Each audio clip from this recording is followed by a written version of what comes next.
Dear viewer, you are about to enter a world where death wears the face of art and beauty is carved from bone. This story will take you to 1932 Bruges, a city of canals and cold fog, where an old man staged his own death as a masterpiece, and someone else decided to improve upon it. I warn you now, nothing here is what it appears. The murderer is in plain sight. The victim is not entirely innocent. And Hercule Poirot, that magnificent, infuriating Belgian, will unravel everything you thought you understood. If you enjoy mysteries that make your pulse quicken and your mind race, then stay. Read every chapter. And if you find yourself genuinely unsettled by the end, good. That means the story worked. Like this story? Subscribe for more, because the best mysteries are always waiting in the next chapter. Now, shall we begin? The body in the studio. The fog came off the canal like something alive. It crept under doors, slithered through keyholes, and by 7:30 on the morning of November 3rd, 1932, it had wrapped itself around the old Vermeer Academy like a burial shroud, which, as it turned out, was entirely appropriate. Inspector Hendrik van Dyck stood at the entrance of the Academy's private wing and looked at the locked door with the particular expression of a man who wishes he had chosen a different profession. He was 53, built like a canal barge, and possessed of a moustache that had given up trying to look authoritative sometime around 1928. "The door was locked from the inside," he said. "Bolted. The window latches are intact. The chimney is too narrow for a child, let alone a person." He paused. And yet, agreed the small man standing beside him, adjusting his gloves with the precise movements of someone performing surgery on silk. Hercule Poirot was not supposed to be in Bruges. He had come for the architecture, for the quiet canals, for 3 days of absolute peace, far from London's perpetual noise. He had not come to stand outside a dead man's studio at 7:30 in the morning, while fog ate at his particularly fine overcoat. But Hendrik van Dyck was his cousin, estranged, complicated, connected by blood and separated by 20 years of silence. And when Hendrik had appeared at Poirot's hotel at dawn, hat in hand and eyes carrying the weight of something terrible, Poirot had put down his coffee and followed.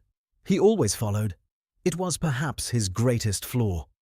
The door opened with a crowbar and 3 constables. What was inside stopped everyone cold. Professor Aloysius Vermeer, 65 years old, Bruges' most celebrated anatomical artist, the man who had spent 40 years painting the human body with the precision of a surgeon and the eye of a god, lay in the center of his studio on a low wooden platform. His arms were extended slightly from his sides. His face was turned upward toward the skylight. His expression, impossibly, was peaceful. He was posed as an anatomical Venus. Every person in that room knew the reference. The famous wax figures of Florence, reclining women made for medical students, their abdomens opened to reveal the organs inside, their faces serene as sleeping saints. The pose was unmistakable, the slight opening of the arms, the elongation of the neck, the deliberate arrangement of the legs. Someone had arranged Professor Vermeer's body to mirror that image exactly. "Mon Dieu," said Poirot quietly. On the floor around the body, antique surgical tools had been laid in a precise semicircle. Scalpels, retractors, curved needles, each one placed with the care of a museum exhibit. On Vermeer's chest, resting atop his folded hands, was a single human tooth. Old, yellowed. Not his own. Poirot could see from where he stood that Vermeer's teeth were intact. At the easel in the corner, a half-finished painting stared back at them. A self-portrait. Except in the painting, Vermeer had painted not his face, but his skeleton, the bones showing through translucent skin, the skull half visible beneath the features, one hand raised as if in farewell. The fireplace held cold ash, and a faint chemical smell, sharp, almost sweet, still clung to the air like a memory. Poirot walked to the center of the room. He moved slowly, his eyes cataloguing everything with that particular stillness that his English colleagues always mistook for hesitation. It was not hesitation. It was the opposite of hesitation. He crouched beside the body. He did not touch it. He simply looked, for a long time, at things no one else was looking at. When he stood, his expression had changed. "This," he said softly, to no one in particular, "is either the most elaborate suicide I have ever encountered, or the most artistic murder." He tapped his temple once. Either way, the killer, or the victim, had what I can only describe as a very theatrical mind. Van Dyck stepped forward. "You think it's murder?" "I think," said Poirot carefully, "that it is both. And that is precisely what makes it interesting." He turned to face the room, hands clasped behind his back. "Tell me, Hendrik, who are the people in this building?" 4 portraits, 4 shadows. There were 4 of them gathered in the Academy's sitting room, a long, cold space with dark wood panelling and anatomical drawings framed on every wall. Bones and muscles stared down from their frames. Poirot thought it was the most unsettling sitting room he had ever been in, which was saying something. He sat across from them and said nothing for nearly 2 minutes. This was deliberate. Silence is a remarkable instrument. It makes the innocent fidget and the guilty very, very still. Dr. Isolde Brasseur sat with perfect posture, hands folded in her lap, and did not fidget at all. She was 40, dark-haired, was striking in the way that very intelligent women sometimes are. Not beautiful exactly, but vivid. She wore no jewellery. She had been Vermeer's student for 6 years before their falling out, and she held herself like someone who had long since decided that other people's opinions were largely irrelevant. "The professor and I disagreed professionally," she said, before Poirot had asked a single question. "I am not going to pretend otherwise. He rejected my research paper last month. He called it ghoulish. I called it visionary. We were both correct." "And what was the nature of this research?" Poirot asked. A pause. "I believe that the moment of death produces in the human body a kind of biological crystallization.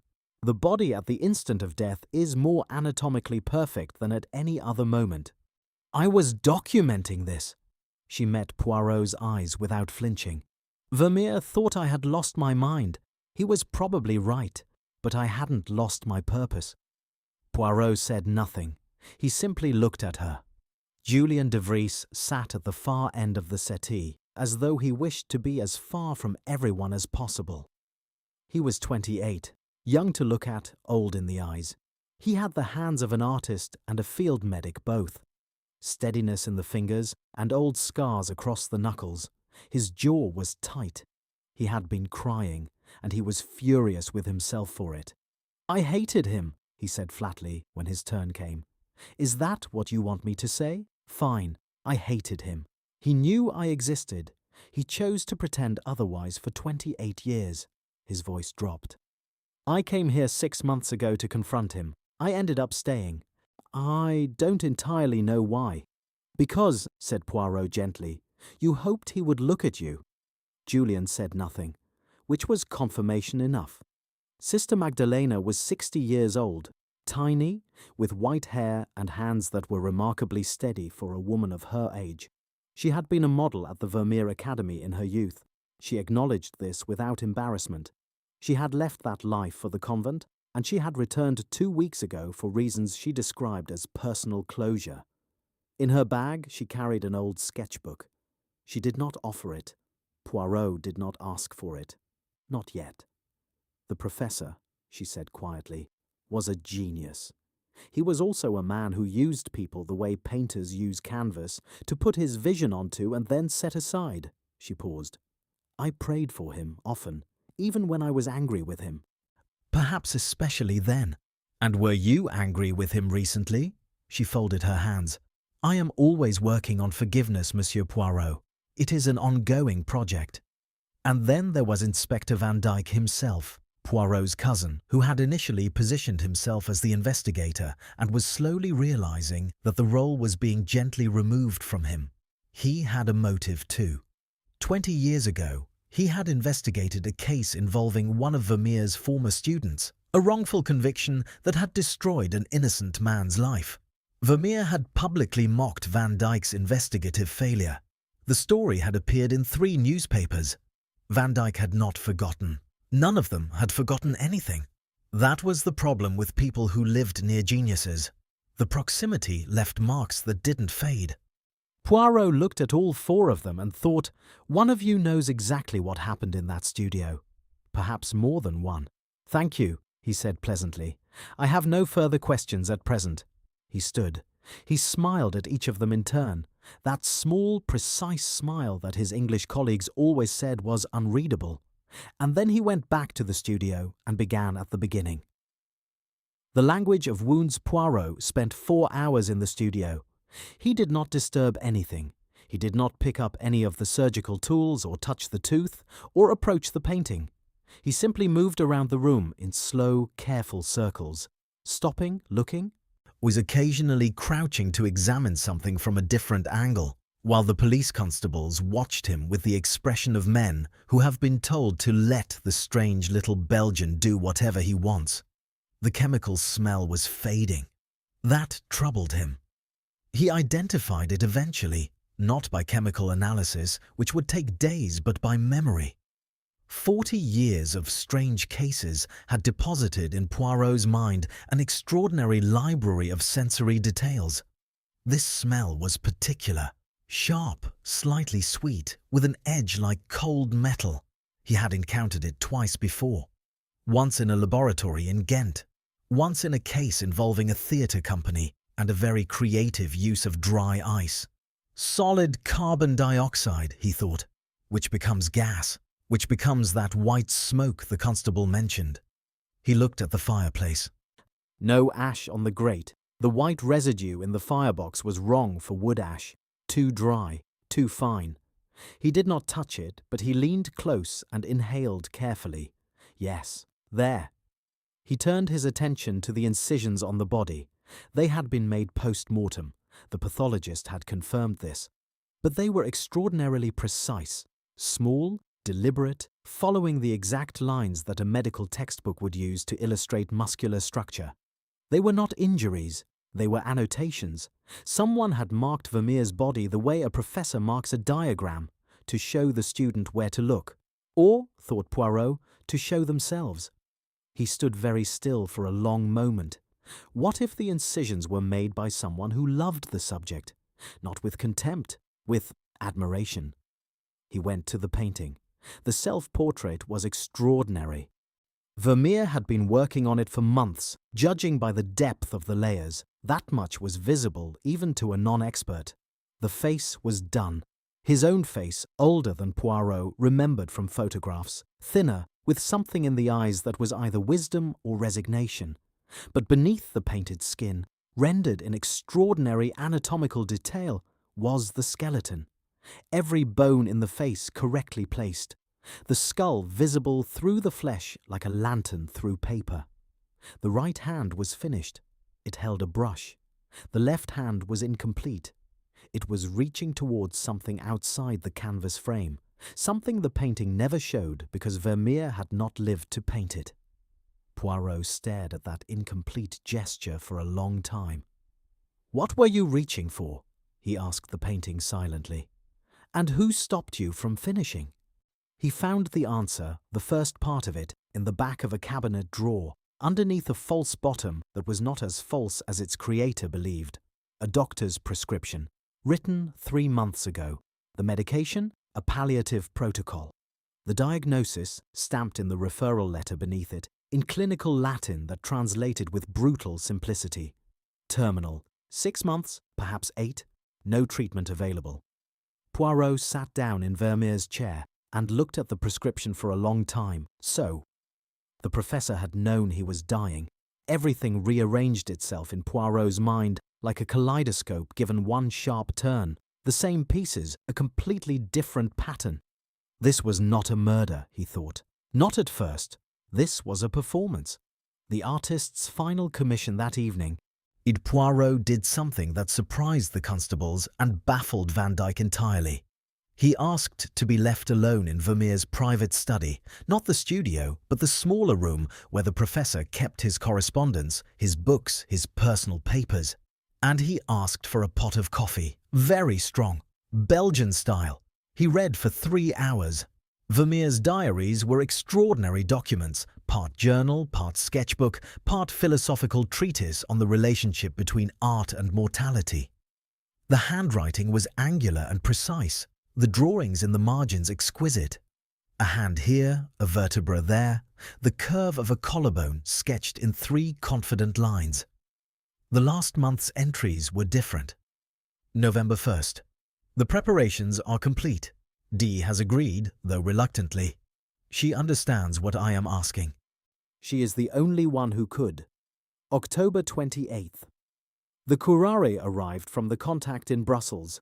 The dose must be exact, enough to prevent movement, not enough to stop the heart before I am ready. 2 hours, D estimated. 2 hours of consciousness while the body surrenders. Enough time perhaps to see it clearly, to understand what I have spent 40 years painting. October 15th. I told no one about the diagnosis. There is no one to tell. Julian would make it about himself. Magdalena would pray. Hendrik would file a report. And D would want to help. That is the danger of D. Her help is a particular kind of help. Poirot turned back to October 15th and read that last line 3 times. Her help is a particular kind of help. He set down his coffee cup. Dr. Isolde Brasseur, D. She had agreed to help Vermeer stage his death, a controlled exit, an artistic statement, his final and greatest work. She had sourced the curare, calculated the dose, made herself part of the performance. But Vermeer had written, enough to prevent movement, not enough to stop the heart before I am ready. And yet Vermeer was dead before completing the painting. The left hand reaching for something. The dose had been wrong, either by accident or by design. Poirot picked up the final diary entry, dated November 2nd, the night before the body was found. Tonight, D will prepare the dose at 7. I will take my place on the platform at 8. The dry ice in the fireplace will fill the room with mist. Theatrical, yes, but I am an artist. I have earned my theatrics. The surgical tools are arranged. The tooth is from the collection, a memento mori, a reminder that the body that made this art is just another body. Julian's tooth, actually. He lost it in the war. He never knew I kept it. Perhaps that is a cruelty. Most things are when examined closely. 2 hours. Then the dose will wear off, and I will either finish the painting or I will not. D says the paralysis will be complete. I will see and breathe and think, but I will not be able to move. I will watch my own death, as I have always wanted to watch it. From the outside, I have never been more frightened in my life. I have never been more alive. Poirot closed the diary very carefully. He sat in silence for a moment. You wanted to witness it, he said quietly to the empty room. You wanted to be conscious for your own death. You wanted to see what you had spent 40 years painting. He shook his head slowly. And someone who understood you, perhaps better than you understood yourself, decided to grant you that wish, permanently. He stood. He went to find Dr. Brasseur. The surgeon's confession. He found her in the Academy's small library at 11 o'clock at night, sitting at a table with a medical text open in front of her and a glass of brandy untouched at her elbow. She looked up when Poirot entered without knocking, and something in her face shifted. Not guilt, exactly, but the expression of someone who has been waiting for a particular conversation to arrive. Sit down, Dr. Brasseur, said Poirot. She gestured to the chair across from her. You read the diaries? I did. Then you know.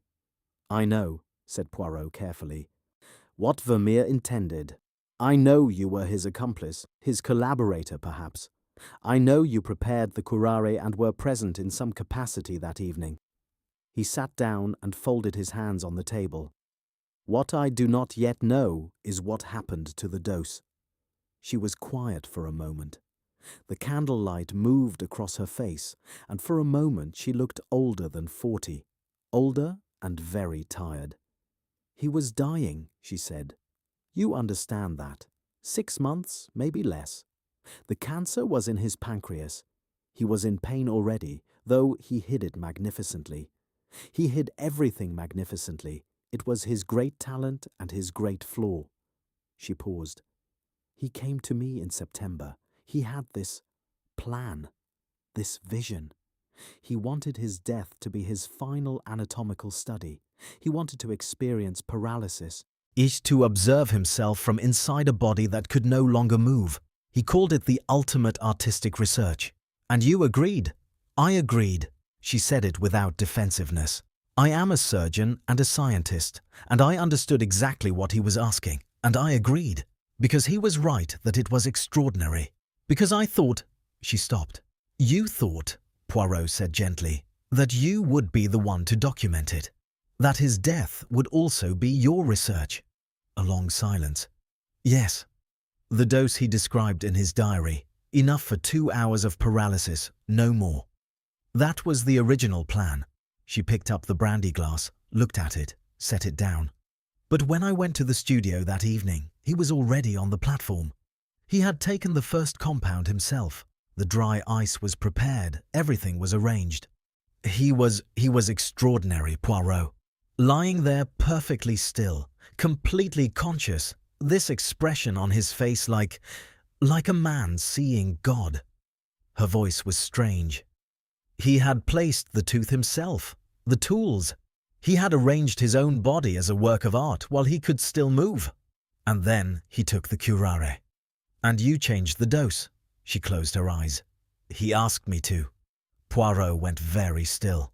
He asked me, she repeated. He said he could feel the cancer. He said it was very bad that night, worse than usual. He said he did not want to spend 2 hours conscious and in pain. He said— She pressed her fingers against her lips for a moment. He said, "Make it permanent, Isolde. It's better art this way. Let the painting stay unfinished." And you complied. I gave him a dose that would— She stopped, started again. He was peaceful, Poirot. He was genuinely, completely peaceful. He wanted this. He had planned this. He chose this. Her eyes were bright. Is it murder if the victim designs the method, selects the location, and invites you to complete it? Poirot looked at her for a long time. In the law, he said at last, yes. And in your judgment? He was quiet. I do not know, he said, which was perhaps the most honest answer he had ever given. He stood to leave. Dr. Brasseur, he said at the door. The tooth. You said he placed it himself. He told me in the diary it was Julian's, from the war. He had kept it for decades. He paused. Did he intend that as a message to Julian? She looked up. He intended everything as a message to Julian. Every choice in that room was a message to that boy. The self-portrait showing the skeleton, Julian was the only person who knew Vermeer had been diagnosed, because Vermeer had told him 2 days before, in private. The unfinished hand, reaching, Vermeer told me it was reaching for Julian's hand, the one he never held. Poirot said nothing. He was a complicated man, said Dr. Brasseur. All the interesting ones are, said Poirot, and left. Julian, he found Julian de Vries sitting on the canal steps outside at midnight, throwing small stones into the water with the methodical grief of someone who has been crying for hours and is now beyond tears. Poirot sat down beside him without invitation. They sat in silence for a while. The canal reflected the lights from the houses across the water, yellow and wavering, like everything reflected in water always looks, real but not quite real. Bruges at midnight sounded like time itself had stopped. He told you, said Julian finally. It wasn't a question. He left behind a great deal of documentation, said Poirot carefully. He was, above all, a meticulous man. He told me I was his son 2 days before he died. Julian threw another stone. It hit the water and vanished. 28 years of silence, and then he calls me into his study and he tells me, just like that, like it was a minor correction to a previous statement. His voice broke, reassembled itself. He didn't apologize. Did you know that? He explained. He justified. He contextualized. but he did not apologize. "No," said Poirot. "I suspect he did not." "He said—" Julian stopped. His hands were shaking slightly. "He said he had been watching me for 6 months, since I arrived. He said he saw my work and he recognized himself in it. He said that was why he had never acknowledged me, because he was afraid that knowing would destroy the thing in me that was most like him." He gave a short, humorless sound, as if the knowing could be worse than the not knowing. "And the tooth," said Poirot quietly. Julian turned to look at him. In the canal light, he looked very young. "You found it." "I found it, and I believe I understand what it meant. Do you?" A long pause. Julian looked back at the water. "I lost the tooth at Passchendaele," he said. "Shell fragment caught me across the jaw. I was 19. I didn't even feel it. I was so frightened I didn't feel anything for 2 days." He paused. "I told him that story 3 weeks ago in a rare moment of almost normalcy between us. I told him I was frightened at the battle, and he said, 'Good.' The ones who weren't frightened were the ones who didn't understand what was happening. He said it was the only kind thing he'd ever heard about war." Julian's voice was very quiet. "And he'd kept the tooth all that time. He'd been to the same field hospital I was in. I didn't know that. He was doing sketches of the wounded, documenting the anatomy of injury, and he'd found it. He'd kept it because it was mine. Because I was already his son. He just wasn't saying so." Poirot said nothing. Sometimes silence is not a technique. Sometimes it is simply the only appropriate response to a specific human sorrow. "Is Dr. Brasseur going to be arrested?" Julian asked after a while. "That is not for me to decide," said Poirot. "It is for Inspector Van Dyck." "And what will you tell him?" Poirot looked at the water for a moment. "I will tell him the truth," he said. "All of it. What your father planned, what Dr. Brasseur did, and what she was asked to do.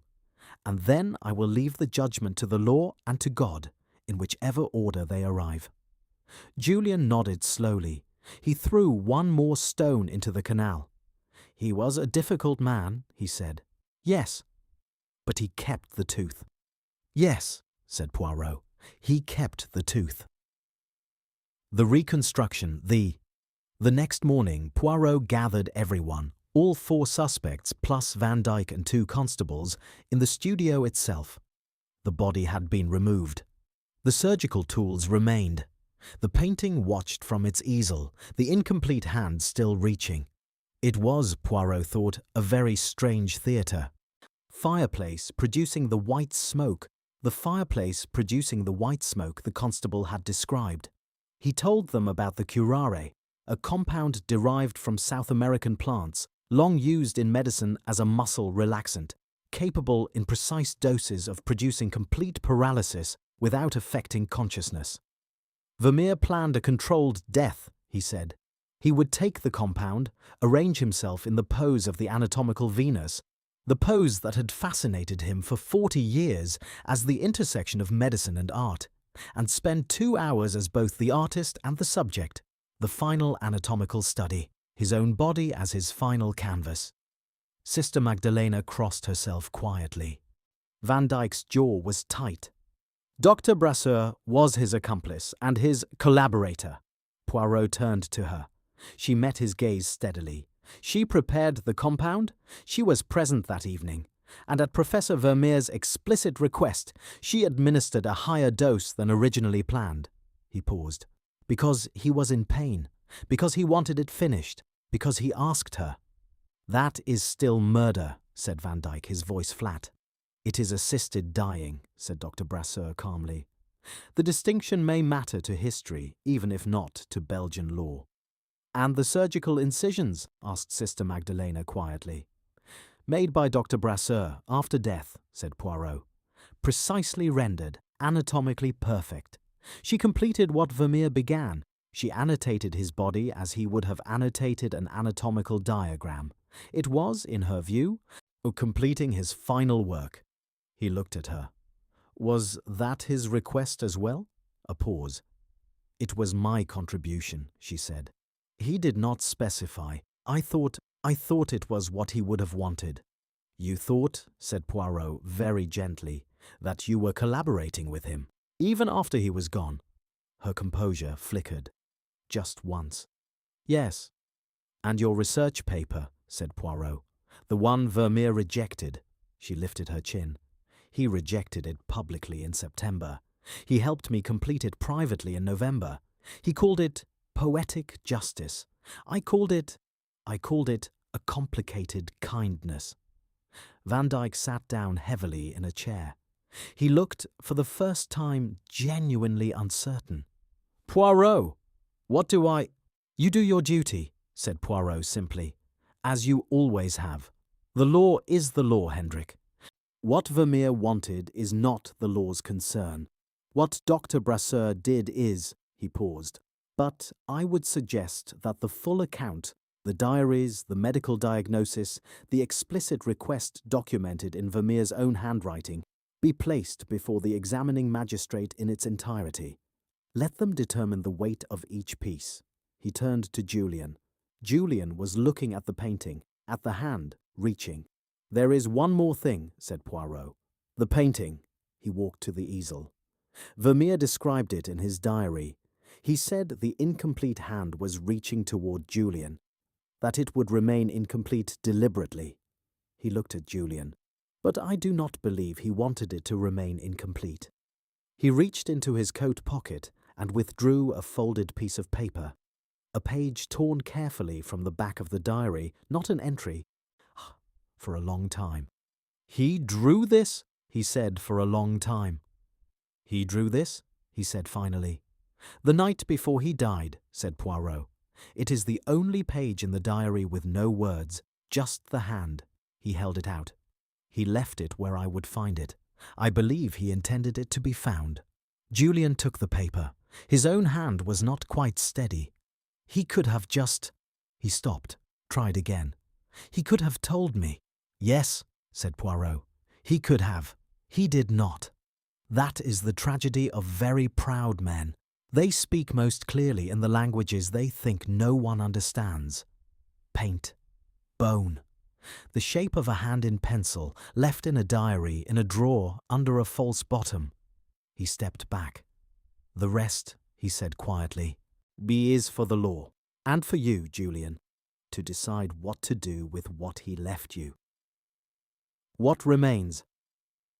3 days later, Poirot stood at the canal and watched the fog lift. It lifted slowly, the way fog does in Bruges, reluctantly, as if the city prefers its own mystery to daylight's clarity. By 9 o'clock the canal was visible and the stepped gable houses reflected in the water, and somewhere across the city a church bell was ringing the hour. Dr. Isolde Brasseur had been arrested. She had gone quietly, with perfect composure, carrying a small leather bag. The charges were complex. Assisted suicide existed in a legal grey area in 1932 Belgium, and her barrister was expected to argue the matter for months. Whether she would be convicted was a question that Poirot genuinely could not answer. Whether she should be was a different question. And he had stopped carrying it after the first sleepless night. Sister Magdalena had returned to her convent. Before she left, she had given Poirot the sketchbook, Vermeer's darkest drawings, made 30 years ago when she was young and he was beginning. Someone should know he was afraid too, she said. Even then. The great ones always are. She had pressed Poirot's hand and walked away into the fog, and he thought he would likely never see her again, and that this was probably the correct outcome. Van Dyck, Hendrik his cousin, the man he hadn't spoken to in 20 years, had sat with Poirot in a café the previous evening, and they had talked. Not about the case, about old things, about the aunt they had shared, and the summers in Ghent, and the argument that had separated them, and which neither of them could now clearly remember. At the end of the evening, Hendrik had said, "You make everything more complicated, Hercule." And Poirot had said, "No, I make the complications visible. They were always there." And Hendrik had laughed, genuinely, for the first time. And they had walked out into the night as something like cousins again. And Julian. Julien de Vries had stayed in Bruges. He had moved into a small room near the academy and was, last Poirot heard, applying for a studio space. He had taken the pencil sketch of the hand. He had also, quietly, without telling anyone, gone back to the unfinished painting and stood in front of it for a very long time. He had not touched it, not yet. But he was thinking about it. Poirot watched the canal. He thought about Vermeer, this proud, impossible, brilliant, A cruel and tender man who had spent 40 years painting the body and one final night becoming his own subject, who had loved his son in the language of kept teeth and pencil sketches rather than words, who had been afraid at the last and chosen to face that fear as he had faced everything, aesthetically, deliberately, as a work of art. Was it murder? He thought it was assisted, it was requested, it was, in some terrible sense, a collaboration between two people who were both, in their different ways, obsessed with the same question. What is the body, really, when you take everything else away? The law would decide what it was. Poirot had already decided what he felt about it, and the feeling was not simple, and he did not expect it to become simpler. He picked up his walking stick and turned away from the canal. There was a train at 10 to Brussels, and from Brussels a connection to Calais, and from Calais the boat to Dover, and from Dover the train to London. And in London there was, presumably, some other terrible and interesting problem waiting for him. There always was. He walked away through the lifting fog, and the city of Bruges went on being beautiful behind him, the way cities do, indifferent to the human dramas that play out in their streets and canals and locked studios, accumulating history the way water accumulates in a canal, depth by depth, quietly, over centuries. Somewhere in the academy a painting stood on an easel, an old man's face, a skeleton beneath the skin, one hand complete, holding a brush, one hand reaching, still incomplete, still waiting. End. Anatomy of a Murder, a Hercule Poirot mystery, an original fan fiction. All characters are fictional.